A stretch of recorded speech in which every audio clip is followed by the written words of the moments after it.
दीप नवरंग। गांव का एक छोटा सा घर, बाहर एक पुराना हल रखा हुआ है। सूरज धीरे धीरे निकल रहा है। एक बूढ़ी माँ दरवाजे पर बैठी है। अंदर से खांसी की आवाज आती है। किसान रघु खाट पर बैठा है। उसकी पत्नी गंगा रसोई में रोटी सेक रही है। अरे गंगा, जरा पानी पिला दे, गला सूख रहा है। हाँ, अभी लाती हूँ। जल्दी से घड़े से पानी निकालती है और लाकर देती है।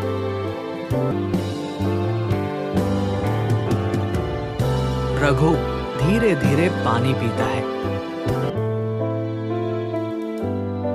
बेटा, आज भी खेत जाना है?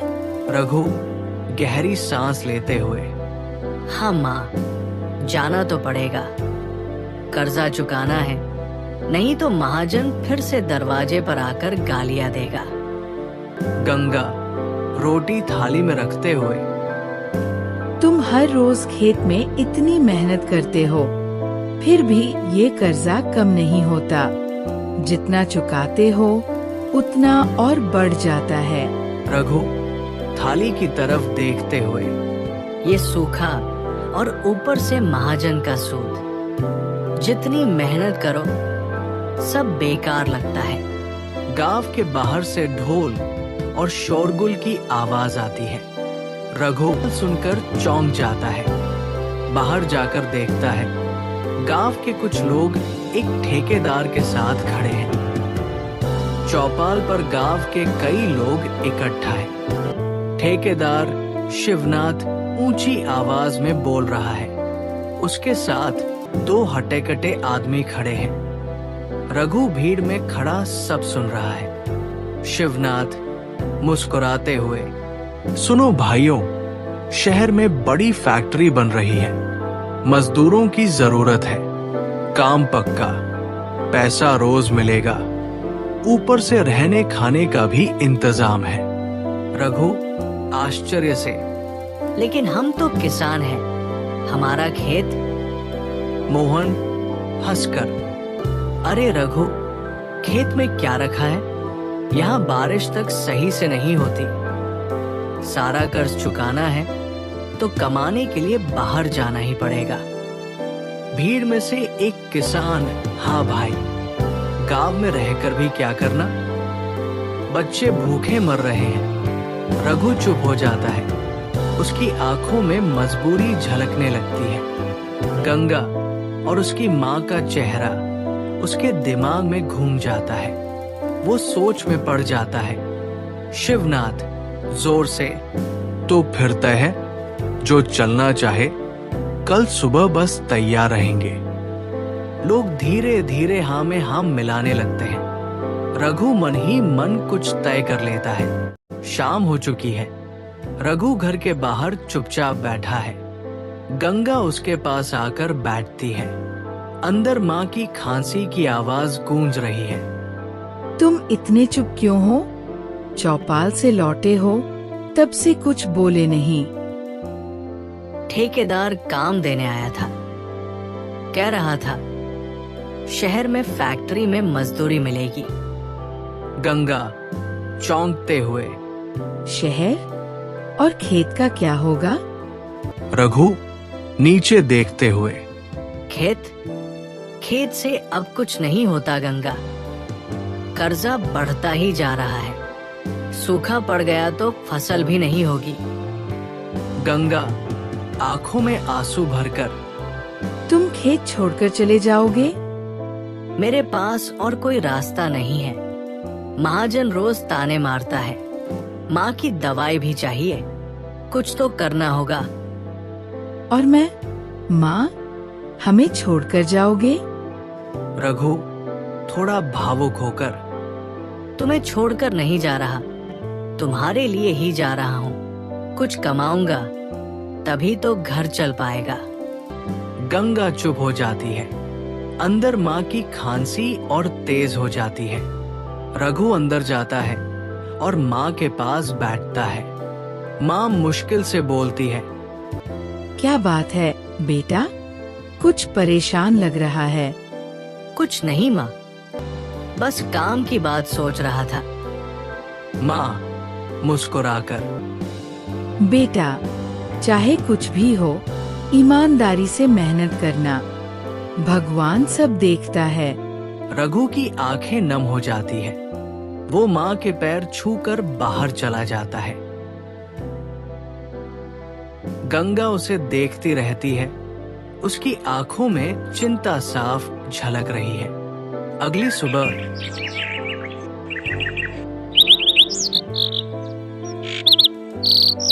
गांव के कई मजदूर और किसान इकट्ठा हो चुके हैं। एक पुरानी बस खड़ी है। शिवनाथ ठेकेदार हाजिरी लगा रहा है। रघु अपने छोटे से थैले के साथ आता है। महाजन रघुवीर दूर खड़ा मुस्कुरा रहा है। सब तैयार है, बस निकलने वाली है। लोग हाँ में जवाब देते हैं। रघु एक पल के लिए रुकता है, गांव की मिट्टी को छूकर माथे से लगाता है और बस में चढ़ जाता है। बस धीरे धीरे आगे बढ़ने लगती है। गंगा दरवाजे पर खड़ी देख रही होती है। माँ चारपाई पर पड़ी हुई है। शायद उसे भी एहसास हो गया है कि रघु दूर जा रहा है। बस धूल उड़ाती हुई गांव से बाहर निकल जाती है। पुरानी बस कच्ची सड़क पर धूल उड़ाते हुए जा रही है। अंदर गांव के मजदूर चुपचाप बैठे हैं। कोई उम्मीद से भरा है तो कोई चिंता में डूबा है। रघु खिड़की से बाहर देख रहा है। गांव पीछे छूटता जा रहा है। बगल में बैठा किसान धीरे से बोलता है, का रे रघु, पहली बार गांव से बाहर जा रहा है? हाँ, पहली बार। कभी सोचा नहीं था कि खेत छोड़कर जाना पड़ेगा। अरे भाई, अब गांव में कुछ बचा ही कहा। किसान को खेत से ज्यादा महाजन की गाली मिलती है। सही कह रहा है, लेकिन दिल में डर भी है। पता नहीं शहर में क्या होगा। शहर में पैसा है, काम है, और क्या चाहिए। गांव में रहकर तो भूखे मर रहे थे। पीछे बैठा एक मजदूर राजू बातचीत सुन रहा था। वो धीरे से बोलता है, पैसा सब कुछ नहीं होता रे। शहर की चकाचौंध में गांव जैसी अपनी जमीन नहीं होती। वहां आदमी सिर्फ मजदूर बनकर रह जाता है। रघु सोच में पड़ जाता है। बस तेज गति से हाईवे पर दौड़ने लगती है। बस एक बड़े शहर के बाहरी इलाके में रुकती है। फैक्ट्री के पास बड़ी बड़ी इमारतें हैं। धुआं निकलती चिमनियां हैं। हर तरफ भीड़ और शोरगुल। गांव के सभी मजदूर नीचे उतरते हैं। शिवनाथ ठेकेदार सबको एक जर्जर सी बिल्डिंग की तरफ ले जाता है। शिवनाथ आवाज लगाते हुए, ये रहा तुम्हारा रहने का इंतजाम। सामने एक गंदा सा कमरा है जिसमें कई टूटी चारपाइयां पड़ी हैं। दीवारों में दरारें हैं, हवा तक नहीं आती। मजदूर असमंजस में एक दूसरे को देखने लगते हैं। अरे, ये तो गोदाम जैसा है। रघु धीरे से, इतना गंदा कमरा, यहाँ कैसे रहेंगे? शिवनाथ गुस्से में, अगर काम चाहिए तो यही रहना पड़ेगा। यहाँ कोई गांव नहीं है जो तुम्हारी खातिरदारी करेगा। लोग मजबूर होकर अंदर जाते हैं। थकान से चूर सब अपनी अपनी चारपाई पकड़ लेते हैं। रघु को गंगा और माँ की याद आती है। वो चुपचाप कोने में बैठ जाता है। पहला दिन काम पर। अगली सुबह फैक्ट्री में काम शुरू होता है। बड़ी मशीनें चल रही हैं। तेज आवाजें आ रही हैं। मजदूरों को काम समझाया जा रहा है। एक मुंशी धीरू सबको हिदायत दे रहा है। यहाँ टाइम से काम करना पड़ेगा। गलती हुई तो पैसा कटेगा। बीमार पड़े तो खुद संभालो। यहाँ कोई गांव का चौपाल नहीं जहाँ आराम मिले। रघु और बाकी मजदूर चुपचाप सिर हिलाते हैं। रघु को भारी बोरे उठाने का काम दिया जाता है। वो पसीने से तरबतर हो जाता है, लेकिन बिना कुछ कहे काम करता रहता है। शाम तक उसकी कमर दर्द करने लगती है। हाय राम, गांव का खेत ही अच्छा था रे, यहाँ तो हड्डियां टूट जाएंगी। रघु हाथों को देखते हुए, जिनमें छाले पड़ चुके हैं, बस कुछ दिन सहना होगा। पैसे जमा होते ही वापस गांव लौट जाऊंगा। वो मन ही मन ये संकल्प लेता है, लेकिन उसे नहीं पता कि ये सफर कितना लंबा और कठिन होने वाला है। फैक्ट्री में कई हफ्ते बीत चुके हैं। मजदूरों की हालत खराब होती जा रही है। रघु के हाथों में गहरे छाले पड़ चुके हैं, लेकिन मजबूरी में वो काम करता रहता है। मजदूरी कम मिलती है और रहने की हालत बदतर होती जा रही है। एक रात जब सारे मजदूर थके हुए सो रहे होते हैं, रघु और हरी धीरे धीरे बातें कर रहे हैं। हरी, अब तो हड्डियां दर्द दे रही हैं। लगता था यहाँ पैसा मिलेगा, पर जो मिलता है वो पेट भरने में ही चला जाता है। हाँ भाई, यहाँ मेहनत तो जानवरों जैसी करवाई जाती है, पर इंसानों जैसा कुछ नहीं मिलता। हरी गुस्से में, ठेकेदार शिवनाथ झूठा निकला। हमसे कहा था अच्छा पैसा मिलेगा, लेकिन महीने भर बाद भी पूरे पैसे नहीं मिले।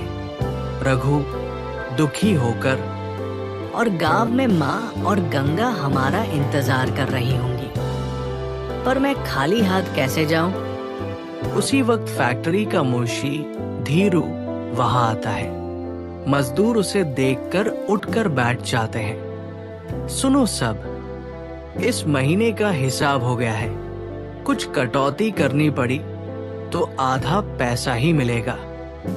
हरी गुस्से में खड़ा होते हुए, ये कैसा हिसाब है? पूरा महीना जान तोड़ मेहनत की और आधा पैसा? ठेकेदार ने कहा है कि कर्जा भी कटेगा। जो ठीक लगे रखो, वरना निकल जाओ। मजदूरों में हलचल मच जाती है। रघु को ऐसा लगता है जैसे जमीन खिसक गई हो। वो गहरी सोच में डूब जाता है। रात में रघु चारपाई पर लेटा हुआ छत को घूर रहा है। उसे गंगा और माँ की बातें याद आती है। उसे याद आता है कि गांव में खेत चाहे सूखा पड़ा हो, लेकिन वहां सुकून था। वो अचानक उठकर हरी के पास जाता है। रघु निर्णय लेते हुए, हरी, मैं वापस गांव जा रहा हूँ। हरी हैरान होकर, पागल हो गया है? बिना पैसे के कैसे जाएगा? यहाँ रुककर भी क्या करूँगा? आधा पेट खाकर मरने से अच्छा है कि अपने खेत में जाकर मरो। कम से कम अपने घर में रहूंगा। हरी सोच में पड़ जाता है। धीरे धीरे बाकी मजदूर भी उनकी बातें सुनने लगते हैं। कई लोग सहमति में सिर हिलाते हैं। अगली सुबह रघु, हरी और कुछ मजदूर अपना सामान समेटकर फैक्ट्री से बाहर निकलते हैं। रास्ते में ठेकेदार शिवनाथ आता है। कहाँ जा रहे हो सब? बिना बताए कैसे जा सकते हो? रघु आंखों में गुस्सा लिए हुए, जहाँ हमारी मेहनत की कद्र न हो, वहाँ रहने का कोई मतलब नहीं। शिवनाथ हंसते हुए, जाओ, लेकिन याद रखना, गांव में भी वही मजबूरी तुम्हारा इंतजार कर रही है। रघु बिना कुछ बोले आगे बढ़ जाता है। कुछ दिनों की कठिन यात्रा के बाद वो और हरी गांव पहुंच जाते हैं। रघु की आंखें भर आती हैं जब वो अपनी मिट्टी पर पैर रखता है। गंगा और माँ उसे देखकर दौड़कर गले लगा लेती है। माँ की आंखों में आंसू है और गंगा के होठों पर हल्की मुस्कान। गंगा रोते हुए। इतनी देर क्यों लगा दी? राम। रघु गहरी सांस लेते हुए। अब कभी नहीं जाऊंगा, चाहे जो भी हो जाए। किसान कहीं भी जाए, उसकी असली जगह बस उसका खेत ही होता है। गांव की मिट्टी को छूते हुए रघु मन कसम खाता है कि अब किसी भी कीमत पर अपना खेत नहीं छोड़ेगा।